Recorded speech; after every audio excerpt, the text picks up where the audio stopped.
मुल्क में कुदरती आफात से पैदा सूरत हाल से निमटने वाले इदारे नेशनल डिज़ास्टर मैनेजमेंट अथॉरिटी यानी NDMA की मंगल के रोज़ जारी ताज़ा तरीन रिपोर्ट के मुताबिक गुज़श्ता 24 घंटों के दौरान मॉनसून बारिशों से मज़ीद 46 अफराद जाँ बहक हो गए हैं। इस तरह 26 जून से शुरू होने वाले मॉनसून सीज़न में अमवात की मजमूई तादाद 706 तक पहुँच गई है। NDMA का कहना है कि ज़्यादातर अमवात शदीद बारिश के नतीजे में मकानात और छतें गिरने से हुई हैं, जबकि दीगर अमवात अचानक आने वाले सैलाब, पहाड़ी तोदे गिरने, करंट लगने और आसमानी बिजली गिरने की वजह से हुई। मॉनसून बारिशों से सूबा खैबर पख्तूनख्वा सबसे ज़्यादा मुतासिर हुआ, जहां 427 अफराद जान की बाजी हार गए।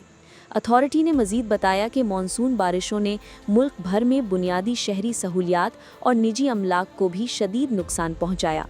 26 जून से अब तक 2934 से ज़ायद मकानात तबाह हो चुके हैं। 1108 मवेशी हलाक हुए, जबकि 451 किलोमीटर सड़कें और 152 पुल मुतासिर हुए।